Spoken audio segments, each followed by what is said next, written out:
আলহামদুলিল্লাহ। সিরাতুন নবী সাল্লাল্লাহু আলাইহি ওয়াসাল্লাম সম্মেলন। নবী আলাইহিস সালামের জীবন সংশ্লিষ্ট কিছু কথাবার্তাই তো আজকের জন্য আলোচনা করার বিষয়। সেই বিষয়কে সামনে রেখে আমি কোরআন আল কারীমের আমাদের অনেক পরিচিত একটা সূরা সূরাতুল লাহব আপনাদের সামনে তেলাওয়াত করেছি। আল্লাহ তাআলার কাছে তৌফিক চাই এই সূরাকে সামনে রেখে নবী আলাইহিস সালামের হায়াতের সাথে জীবনের সাথে সংশ্লিষ্ট কিছু কথা আমাদের করণীয় এই বিষয়ে কিছু কথা বলার চেষ্টা করব ইনশাআল্লাহ তাআলা। সূরা লাহব নাযিল হয়েছে কার সম্পর্কে এটা আমরা জানি, তাই না? বলেন তো কার সম্পর্কে? সবাই জানেন তো? জোরে বলেন, আরো জোরে বলেন না। হ্যাঁ, ডরান কেন? না ডরান আপনারা? আবু লাহাবের দোসররা আবার হামলা করেন না? বাঁচবে নাই। আবু লাহাব আসলে তার নাম ছিল না, নাম হচ্ছে আব্দুল উজ্জা, উজ্জার বান্দা। শুধুই আবু লাহাব সম্পর্কে এই সূরা নাযিল হয়নি, তার বউ, ম্যাডাম, তার একান্ত সহযোগী উম্মে জামিল বিনতে হারব ইবনে উমাইয়া, এই মহিলা সম্পর্কেও এই সূরা আসছে, দুইজন সম্পর্কে। তো আবু লাহাবের আসল নাম ছিল আব্দুল উজ্জা, উজ্জার বান্দা। যেহেতু এই নামটার মধ্যে শিরকের গন্ধ আছে, আল্লাহ তাআলা এই নামকে এড়াইয়া গেছে। আসল নাম আল্লাহ বলেন নাই। আবু লাহাব বলেছেন তার চেহারার কালারের দিকে লক্ষ্য করে। লাহাব আগুনের স্ফুলিঙ্গ, লাল। আবু ওয়ালা বাপনা, সব জায়গায় আবু মানে বাপনা। আবু হুরায়রা বিড়ালের বাপনা, বিড়ালওয়ালা। তো আবু লাহাব মানে সহজ বাংলা লাল্লু, লাল্লু বলে কি? আপনারা বলেন না লাল্লু কাল্লু? আবু লাহাব মানে হলো লাল্লু। চেহারা খুব টকটকে লাল। আল্লাহ সারাইছে, আমাদের যুগে বেড়াই ছিল না, নাইলে হেরো মানুষ পিসাব বানাই লেত। আমাদের দেশের মানুষ চেহারা টকটকে লাল দেখলে, পেট দেখলেই যায় এমনই হয়। নাইলে দেওয়ানবাগির কাছে মানুষ কেন গেছে? এই জন্য এক কবি বড় দারুণ বলেছেন, গর্বসুরত आदमी इंसान बूदे मोहम्मद अबू जहल हम इंसान बूदे। চেহারায় যদি মানুষ এর মূল্যায়ন হতো, আবু জাহেল আর মুহাম্মদের কোনো পার্থক্য থাকতো না, দুইজনই সুন্দর ছিলেন, টকটকে লাল। এই আবু লাহাব নবী আলাইহিস সালামের আপন চাচা। আবু জাহেল কিন্তু আপন চাচা, নবীকে খুব ভালোই বাসত। জন্মের পর সবচেয়ে বেশি ভালোবাসা প্রকাশ করেছে আবু লাহাব, এটা ইতিহাস। ভাতিজা, ছোটবেলায় মা হারাইছেন, বাবা হারাইছেন, দাদা হারাইছেন। চাচা আবু তালেব তার কাছে থাকে। তো আবু লাহাবও একটু খেয়ালখুল করে, মায়া করে।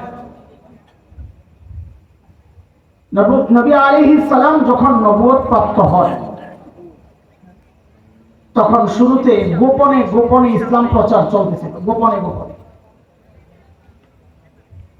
তো আল্লাহ তাআলা এক সময় আয়াত নাযিল করে, ওয়ানযির আশীরাতাকাল আকরাবিন, কাছের আপনজনদের কাছে আপনি দিন পৌঁছায় দেন, মানে আর গোপন চলবে না।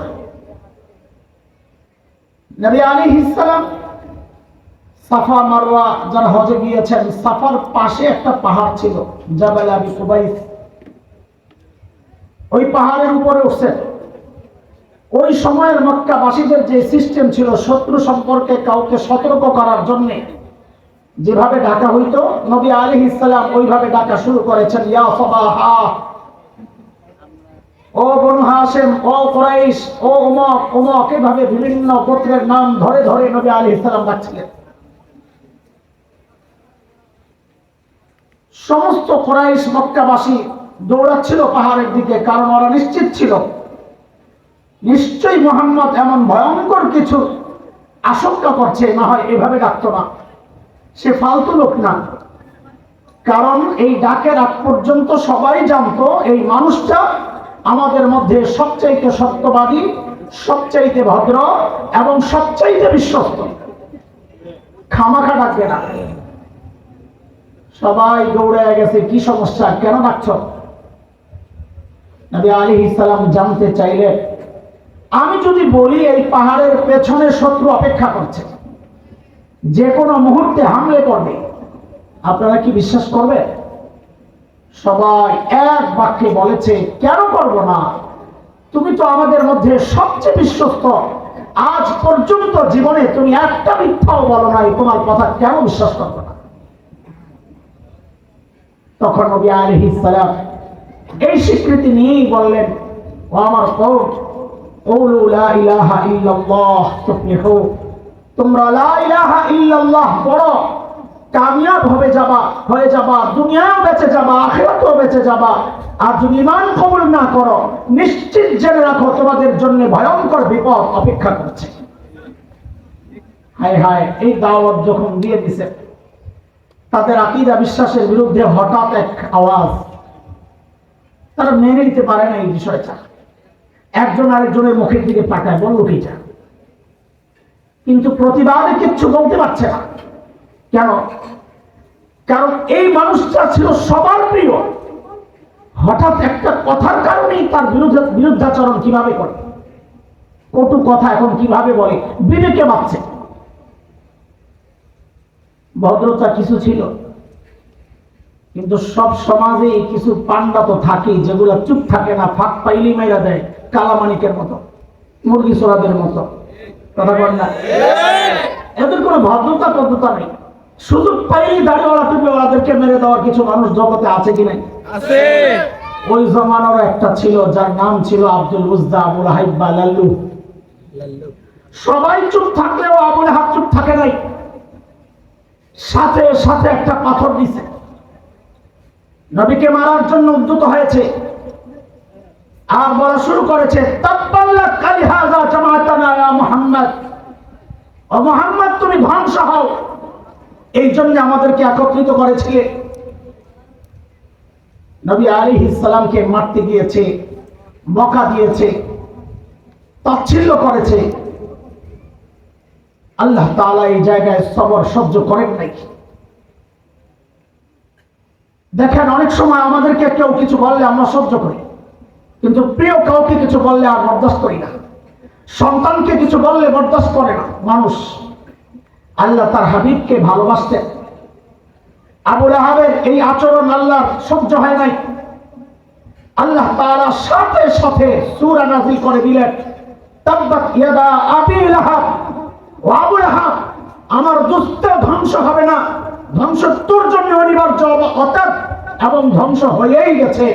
আয়াত নাযিল হয়ে গেল। দোস্ত, বলার উদ্দেশ্য ছিল, এই পর্যন্ত মক্কার মানুষ কুফরি করেছে, আল্লাহ কিচ্ছু বলেন নাই, শিরক করেছে, আল্লাহ কিচ্ছু বলেন নাই, ঈমান অস্বীকার করেছে, আল্লাহ কিচ্ছু বলেন নাই। কিন্তু যখন নবীকে গালি দিতে, মারার জন্য হাত বাড়াইছে, হাত উঠাইছে, পাথর উঠাইছে, আল্লাহ চুপ থাকেন নাই। কথাটা এই জন্য বলছি, মাঝে মধ্যে আমাদের মধ্যে কিছু মানুষ আছে যারা উলামায়ে কেরামের খুব উঁচু আওয়াজে যখন কথা বলে, তখন আস্তে করে মেরা দেয়। রহমতের নবীর ওয়ারিসদের এত গরম কেন? উলামায়ে কেরাম কিছু ইস্যু নিয়ে, কিছু বিষয় নিয়ে যখন আন্দোলনে ঝাঁপায়া পড়ে, রক্ত দেওয়ার জন্য প্রস্তুত হয়, দুনিয়ার কিছু মানুষ আছে তখন তারা টিপ্পনি খায়, এরা বলে হুজুর, এরা বলে রহমতের নবীর ওয়ারিস, এরা আবার এত এত বিক্ষোভ ফেটে পড়ে জীবন দিতে চায়, জীবন নিতে চায়। বিষয়টা কি? আমাদের স্পষ্ট কথা, সব জায়গায় মিনমিন চলে না, সব জায়গায় চুপ থাকা চলে না। আল্লাহ জবাব দিয়েছেন, জবাব আমরাও দেব। ক্ষমতায় যাওয়ার জন্য আমরা এতটা আগ্রহী নই, ক্ষমতা থেকে কাউকে নামানোর জন্য আমরা এতটা কঠোর নই। কিন্তু যদি এই জমিনে আল্লাহর নবীর খাতমে নবুয়তকে নিয়ে কেউ টানাটানি করে, যদি এই জমিনে আল্লাহর নবীর ইজ্জতকে কেউ কথা বলতে চায়, আল্লাহর নবীর পারিবারিক জীবনকে নিয়ে কেউ অপবাদ দিতে চায়,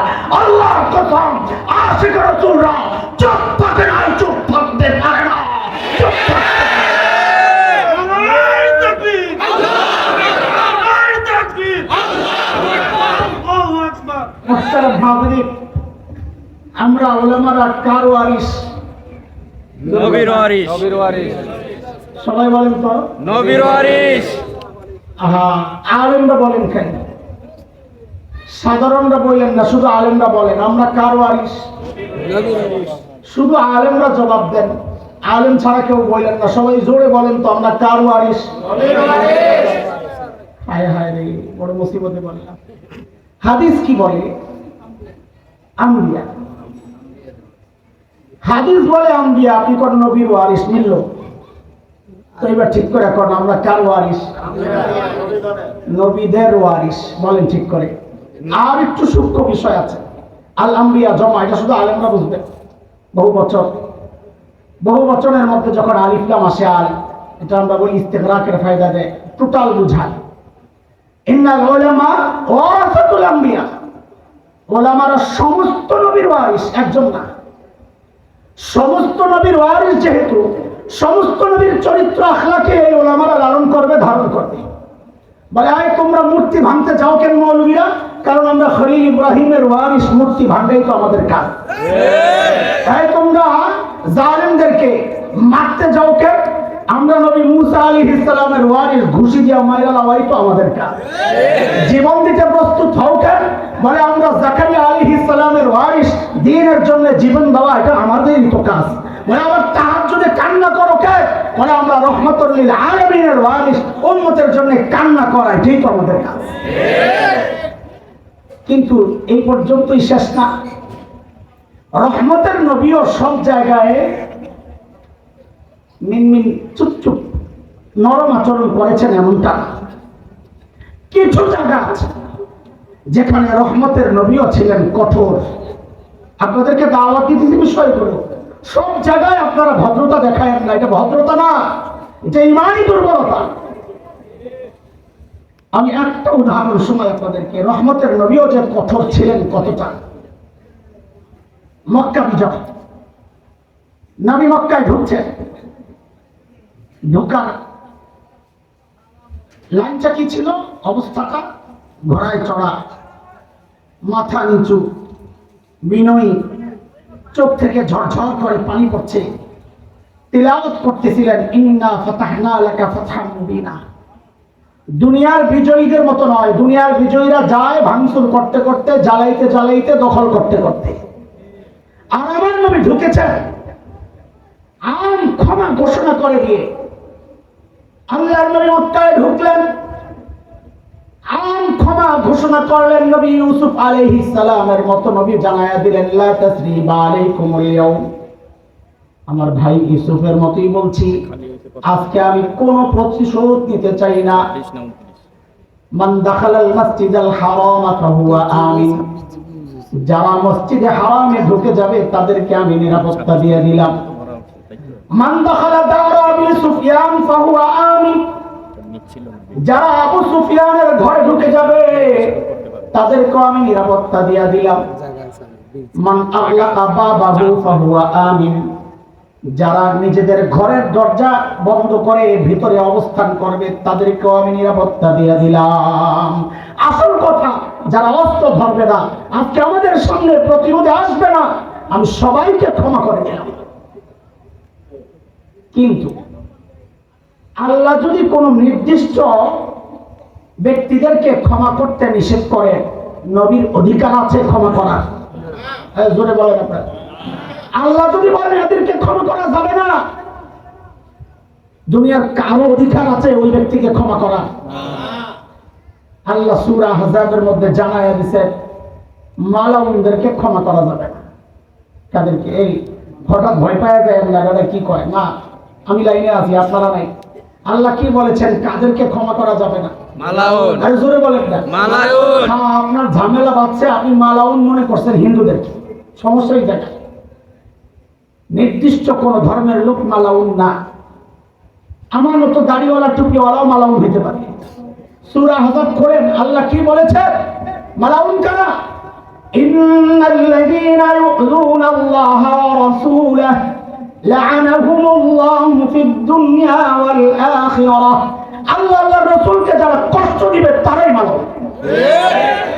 মালাউনের শাস্তি আল্লাহ জানাইয়া দিয়েছেন কি মালউনিনা আইনামা সুকিফু উখিযু ওয়া কুতিলু তাকতীলা সুন্নাতাল্লাহি ফিল্লাযীনা খালাউ মিন ক্বাবল ওয়া লান তাজিদা লিসুন্নাতিল্লাহি তাবদীলা।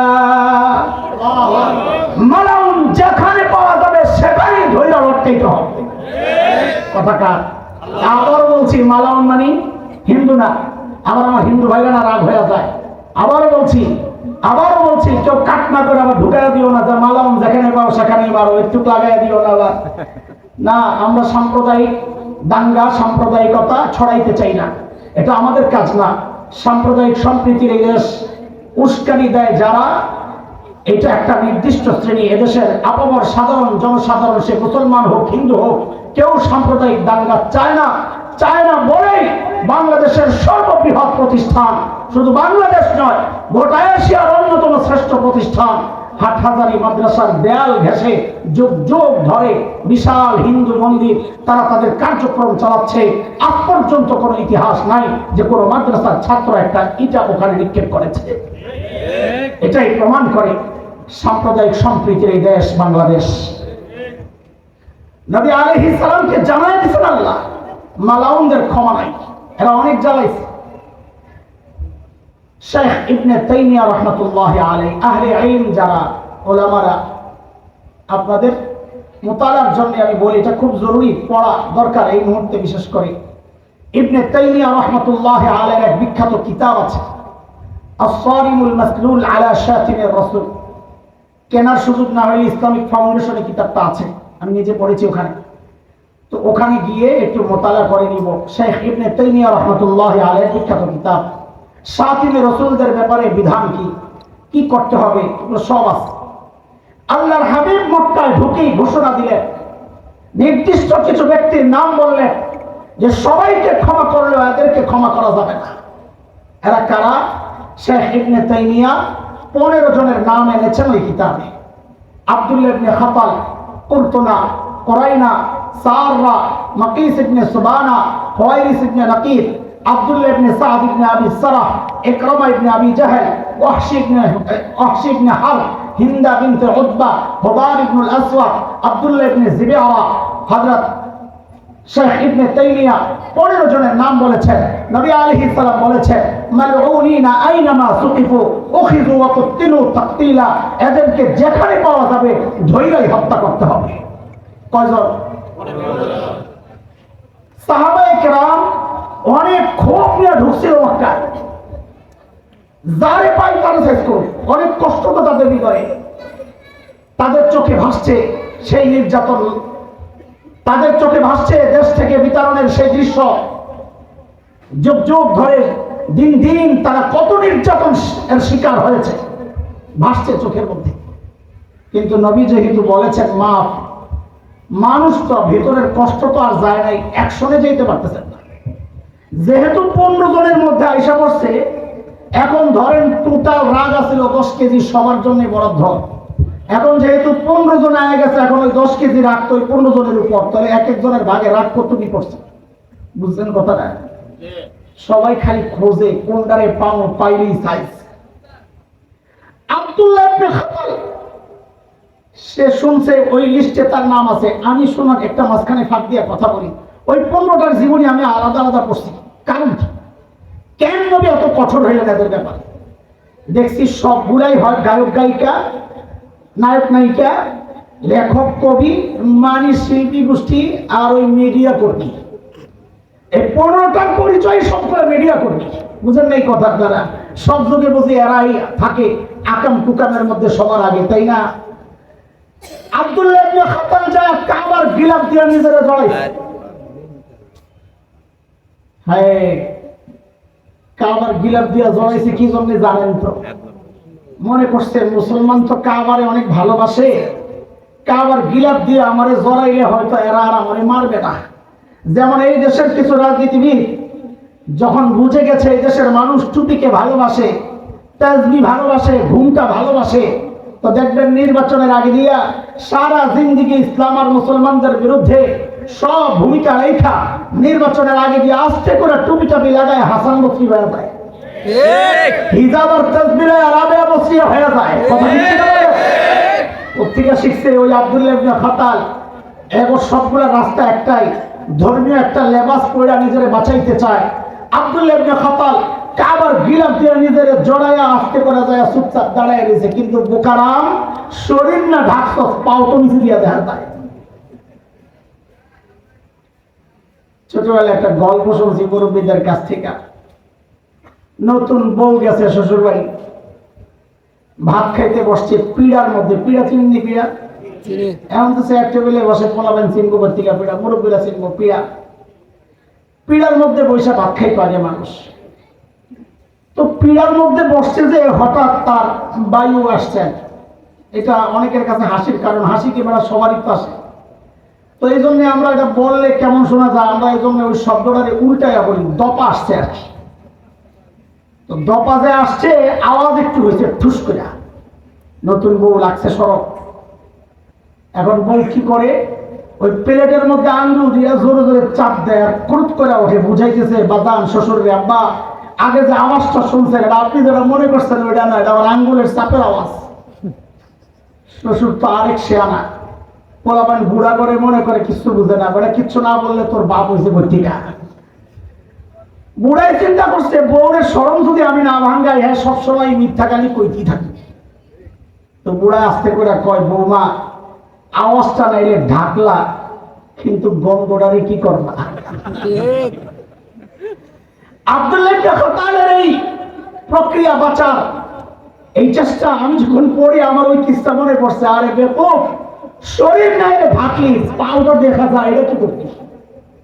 হযরত আলী কাররামাল্লাহু ওয়াজহা দূর থেকে দেখছে পাও একটা দেখা যায়, দুইটা, নিশ্চয়ই 15 একটা, নাহলে আম ক্ষমা ঘোষণার পর লুকাই দিকে, লুকানোই তো প্রমাণ করে তুই 15 জনের একজন আসামি। কে সে? কোন রকমের চিন্তা ভাবনা ছাড়াই তলোয়ার নিয়ে দিছে দোষ।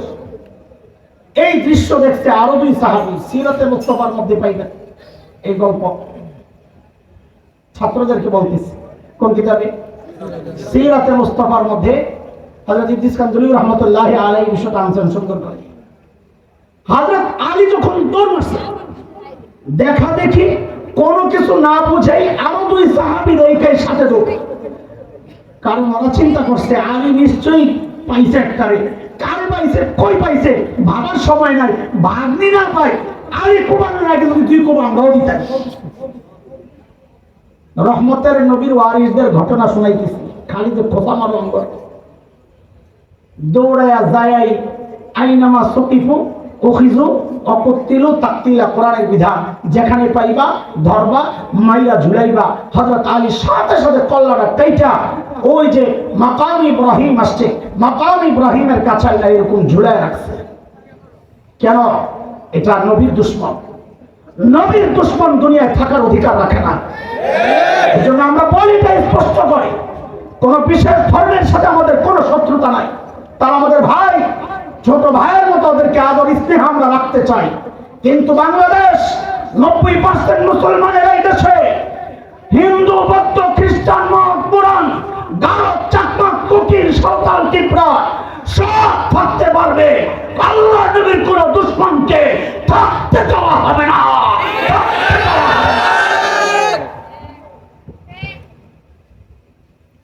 এই 15 জনের মধ্যে একজন ছিলেন হযরত আব্দুল্লাহ ইবনে সাদ ইবনে আবি সাহ। এই আমি কার গল্প শোনাইতেছি না মাথায় রাখা লাগবে, রহমতের নবী। কার নবী? কোন নবী? রহমতের নবী। খোসা দাও যে খোসা, ওই নবীর গল্প শোনাইতেছি। সব জায়গায় খালি আমাদের কাছ থেকে দয়া আশা করো না, কিন্তু আমাদের চেয়ে বেশি দয়াবান দুনিয়ায় কেউ নাই। আমরা ক্ষমা করতে জানি, নিজের ব্যাপার হলে, দিন আর শরিয়ার ব্যাপার হলে আমরা আপোষ করতে জানি না, এটাই আমাদের মূল পরিচয়। রহমতের নবী হযরত আব্দুল্লাহ ইবনে সাদ ইবনে আবি সারাহ ছিলেন হযরত ওসমান রাদিয়াল্লাহু আনহুর দুধ ভাই। হযরত ওসমান কি নবীর খুব দূরের কেউ ছিলেন? না। কথা বলেন না। কতটা আপন ছিলেন দেখে আমি বলি, যা হযরত ওসমানকে নিয়ে কথা বললে আমার খুব কষ্ট লাগে। এই জন্যে একজন মানুষ নিজে বিয়ে করতে গেলে যতটা তথ্য তল্লাশি করে নিজের মেয়েকে বিয়ে দেওয়ার ক্ষেত্রে তার চেয়ে বেশি তথ্য তল্লাশি করে। কথা বলেন না? যারা মেয়ে বিয়ে দিচ্ছে এখন জিজ্ঞাসা আল্লাহর নবী হযরত ওসমানকে কতটা বিশ্বস্ত মনে করলে নিজের একজন না নিজের দুইটা মেয়েকে তুলে দিয়েছে। ঠিক। সেই ওসমান কত অবদান ইসলামী। তবুকের যুদ্ধে নবী চাঁদা চাইছেন, হযরত ওসমান 300 উট বোঝাই করে চাঁদা লইছে। যখন যা লাগছে দিয়ে দিছে, কুয়া দরকার কিনা দিয়ে দিছে। হযরত ওসমান নিজের দুধ ভাইকে নিয়ে নবীর ডান পাশে আইসা, এই কোন নবী? হ্যাঁ, এটা বলা লাগবে বারবার। রহমতের নবীর ডান পাশে আইসা বলছেন, ইয়া রাসূলুল্লাহ, আব্দুল্লাহ ইবনে সাদ ইবনে আবি সারাহের জন্য আমি নিরাপত্তা চাই। কারণ তখন সিস্টেম ছিল কেউ নিরাপত্তা দিয়ে দিলে অন্যরা তাকে কিচ্ছু বলতে পারে না।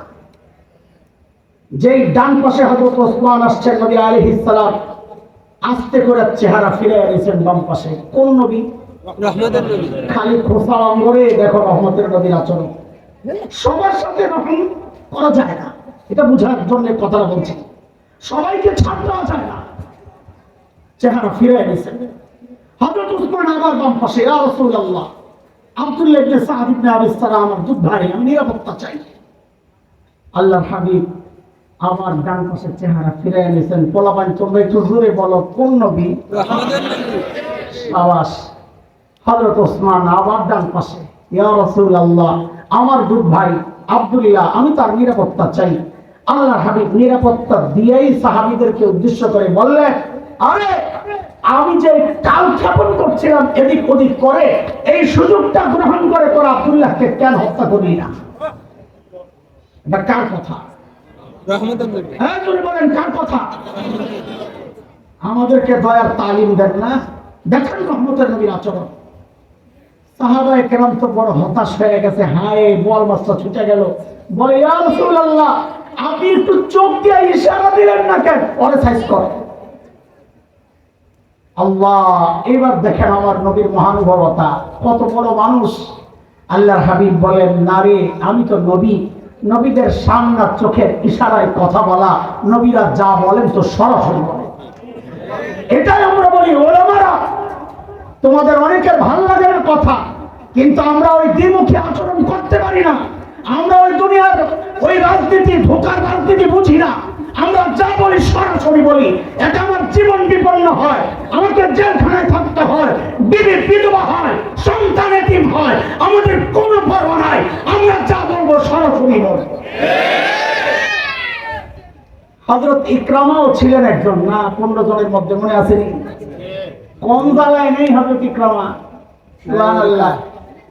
ওহদের যুদ্ধে নবী আলাইহিস সালাম মুসলমান সহ পরাজিত হওয়ার মূল যে দুইজন সেনাপতি, একজন ডান ডিভিশন হযরত খালিদ ইবনে ওয়ালিদের নেতৃত্বে ছিল, বাম ডিভিশনের দায়িত্বে ছিলেন হযরত ইকরামা।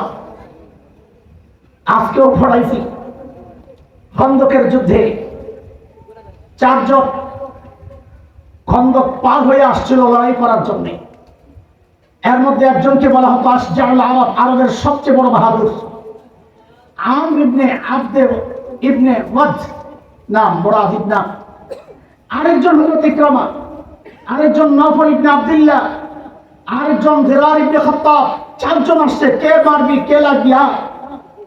ইকরামা জ্বালাইছে কম না। ইকরামার নাম ঘোষণা হয়ে গেছে, যেখানে পাওয়া যাবে ধৈরাই হত্যা করা হবে। হযরত ইকরামা পালিয়ে গেছেন ইয়ামানের দিকে, দৌড়াচ্ছে, ভাগছে। সামনে বসছে নদী। আমরা তো নদী মাতৃক দেশে বসবাস করি, নদী দেখলে ডরাই না। মরুভূমির মানুষ ড্রেন দেখলে তো ডরায়। হযরত ইকরামা নদী দেখে হতাশ, দেখে নৌকা একটা আসছে। যেই না নৌকায় উঠছে তার মধ্যে শুরু হয়েছে ঝড় তুফান। আর আমরা শুনছি আমাদের দেশে লঞ্চ যখন ঝড়ে আক্রান্ত হয় তখন অন্য ধর্মের যারা আছে ওরাও বলে আল্লাহ ডাকা শুরু করে, আজানও দেয় না? একজন কইতে আজানও দেয়।